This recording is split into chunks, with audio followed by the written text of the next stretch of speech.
Hey guys, it's Brittany and I am here today to show y'all what I recently got from Llewellyn, from the Llewellyn sale that just happened a few weeks ago, I think.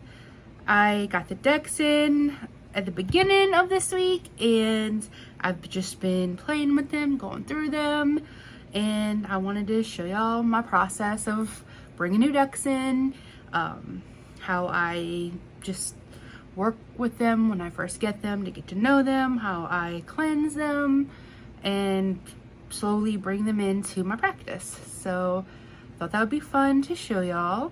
I'm gonna switch all around and we'll get started. First deck up is the traditional Manga Tarot. It's a Lo Scarabeo deck. I have always had this one in my Amazon cart and always keeping an eye out on it. It's not a very expensive deck. It's always been one that's just been on my list that I've never picked up. And I finally got it at the sale and I'm really, really glad I did because I love it. It's the deck out of the 4 that I've got from the sale that I've been using the most. It's a wonderful size. I love Lo Scarabeo's cardstock. I love the size. It shuffles wonderfully. The artwork is gorgeous. I love anime and I read mangas, so I always knew I wanted this deck, and I'm very, very happy I picked it up. It's super easy to read. It's absolutely beautiful.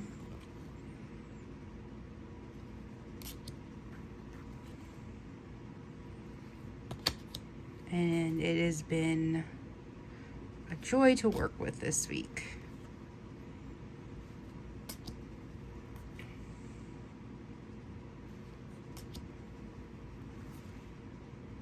I'm not going to show all of the cards.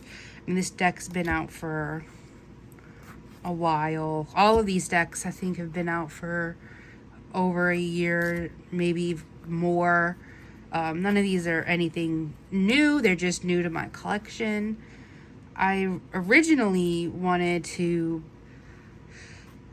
In my collection, I have a lot of tarot and not as many oracle. And I've been sort of on the hunt for like the perfect oracle deck, if there even is one, or just great oracle decks to work with for like more of just one draw, just for the day, so, you know, help me get some inspiration, because I've been lacking inspiration in my life. And while tarot is wonderful to use for insight and delving deeper, I've just been looking more for to handle my emotions and give me more of a pep talk, right? So that's the Manga Tarot, the traditional Manga Tarot. Absolutely love it.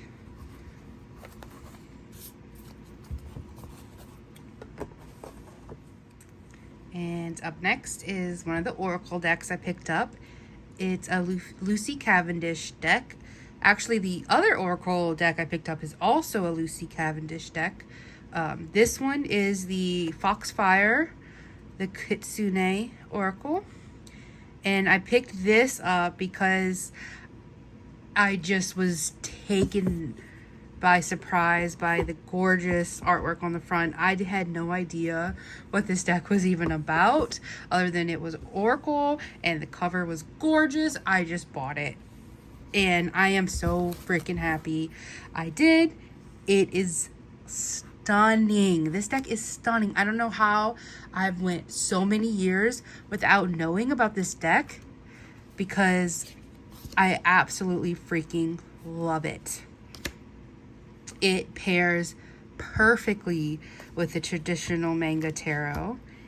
It is just vibrant and beautiful.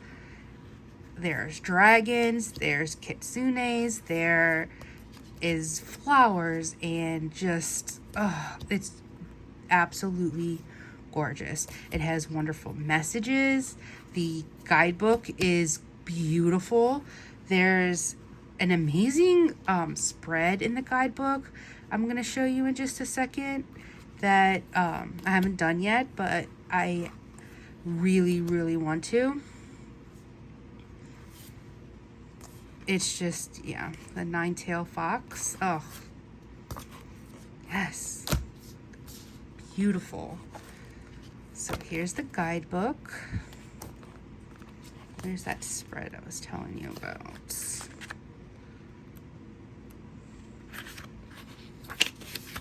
This one, the Nine Tails reading.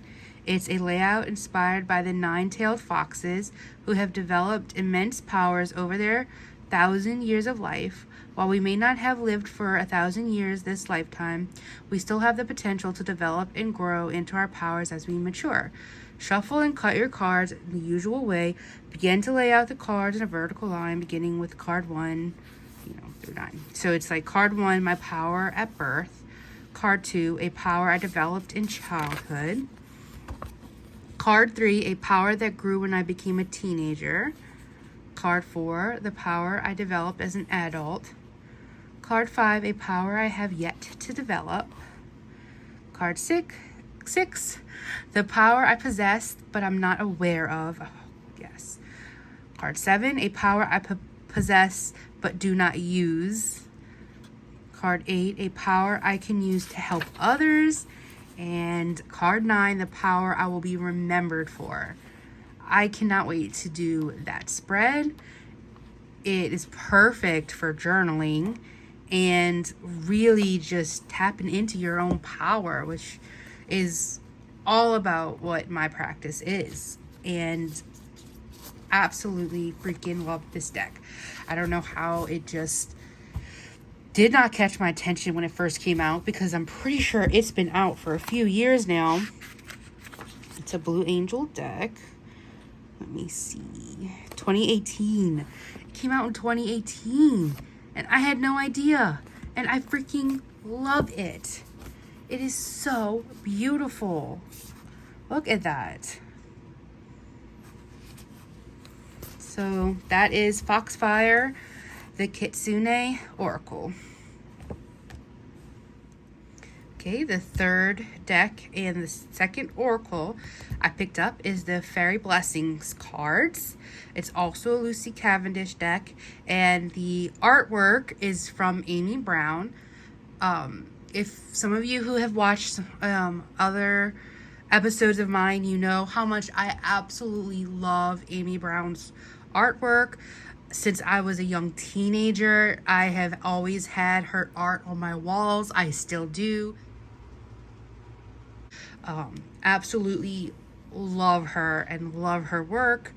So again, why did it take so long for me to get this deck? I don't know, but yeah, I have her Amy Brown's other deck that she put out, the Fairy Wisdom Oracle, and I don't use it as much as I wish I did, but I'm hoping this deck I use a bit more. And who was the artist from the Foxfire? Hold on, let me check. I think it was Meredith. Can't remember. Just so I say everything right. Meredith Dillman is the artist from the Kitsune Oracle. Just so I give the proper shout outs, because her art is just absolutely stunning as well. And Amy Brown is this one. Gift of Sharing. Look how beautiful. Oh, I love it. My grandmother used to always buy me something of Amy Brown's when I was younger to decorate my room. So it just, her artwork means a lot to me. It's so beautiful, so majestic.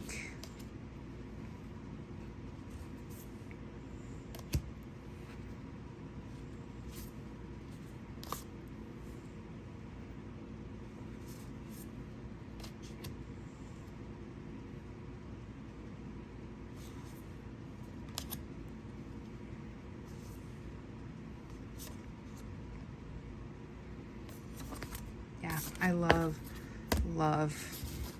Amy Brown's artwork. So I'm really glad to have this. And really excited to work more with it. I have been working more with the traditional manga and the Foxfire. I haven't worked too much with this. It's only been a week since I've had these in my collection, but yeah, that is the Fairy Blessings card, also a Blue Angel deck, and one that I am really excited. Okay, last deck I picked up is the Tarot of the Hidden Realm. As you know, I'm just really noticing I went heavily on like the fairy theme, didn't I? I, again, always had my eyes on this deck, never picked it up, and decided, you know, what the hell. It was on sale, and I have not really worked with it other than just strum through the cards so far. I know what this deck looks like. I've always, you know, been peeking at it on other people's channels. So, yeah, it's absolutely beautiful. I don't know when I will start working with it, but I am really excited to. I heard the guidebook is great. It was written by Barbara Moore, artwork by Julia Jeffrey, and the art is beautiful. It sort of gives me a like a Bonestone and Earthflesh vibe. I don't have that deck, but I feel like this could rival it. But again, I don't have that deck, so if anybody who does could tell me what they think. But it is beautiful.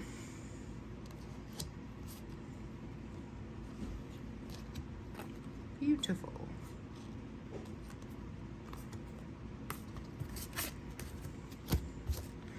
So I mentioned in the beginning that I wanted to show y'all my like process when I bring decks in and how I cleanse them, because I don't really cleanse decks in like the normal way of with like herbs and, you know, with smoke cleansing.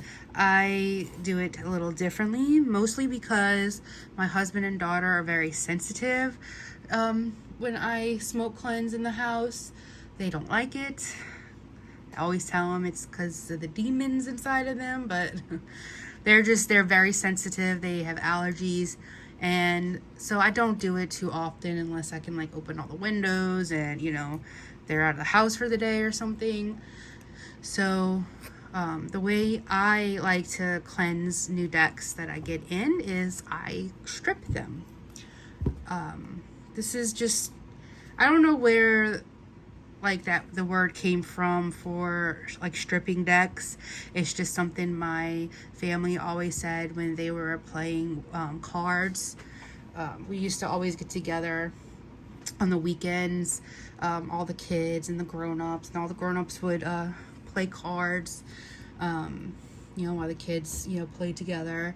And they, whenever they started to feel like the card decks had like bad juju to them, they would strip them.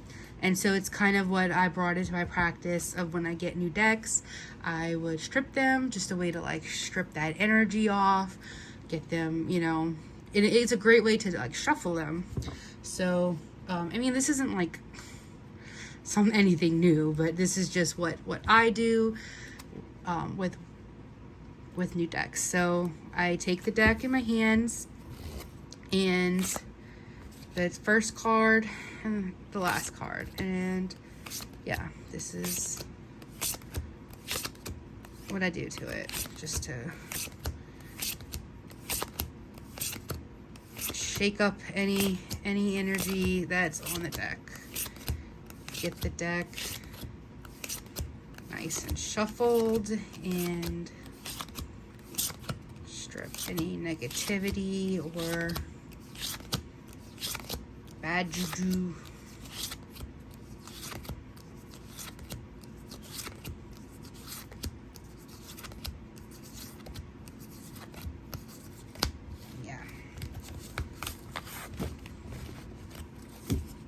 Yep, that's how I strip my decks.